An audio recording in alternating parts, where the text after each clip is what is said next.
So the idea on the environments and trying to create a Greek world was trying to create a feeling that reminded you of Greece and that didn't feel too fantasy. So we were trying to walk that fine line between a fantasy game environment and a traditional Greek environment. And so part of it was again trying to get stuff that made it feel Greek, not Roman, but Greek. Okay, when we first start concepting out environments, it wasn't really defined as levels, you know. We picked out the important locations such as Pandora and Athens and Hades, and all I knew is like the game should feel really big, which means there's no like cramped area. It's more like challenge against the god and like huge monsters. So the look of the environment should be like huge, you know. So with each of the environments, what we tried to do was kind of move you through the world using color to kind of help move Dave's story along and kind of emphasize the emotional impact of what he was trying to, of the story he was trying to tell. But at the same time, if I've just come out of the ocean, where I'm battling the Hydra, where we've got, in that case, you know, there's more kind of greens and blues and things like that. I don't want to go into that same scenario color-wise again. It's like if I did the whole game in black and white, you get probably bored with it after a while.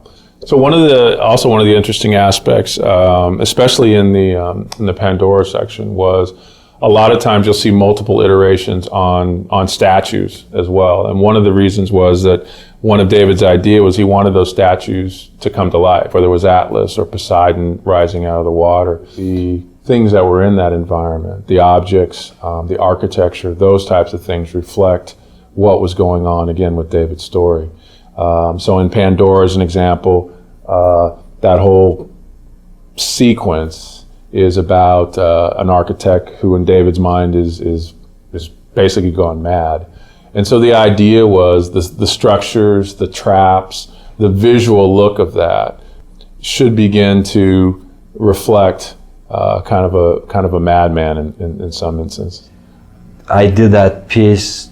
Even the level of the design wasn't solid yet. So, but my own interpretation, I was thinking it's like things are like there's no gravity, but at the same time things are like kind of shifting all the time, and there's infinite distance in the back. Things are flying, falling, exploding. The Mountain Olympus, that one particularly, it's not for the game art. It's more like, okay, we want to talk about Mountain Olympus, so where's the image? That kind of thing. The goal of the world of God of War was really to create a place that felt like, you know, a giant theme park ride, you know, or a giant set on one of these great high adventure movies, and places that you'd really want to explore and spend time in and really feel like you were having this grand adventure. And I think these guys, you know, week after week continually were able to come up with set pieces and ideas that they just top themselves constantly and continually, and they've really given us this great world to play in, and I think they did an amazing job, and I'm so grateful as a player that I get to actually play in this space.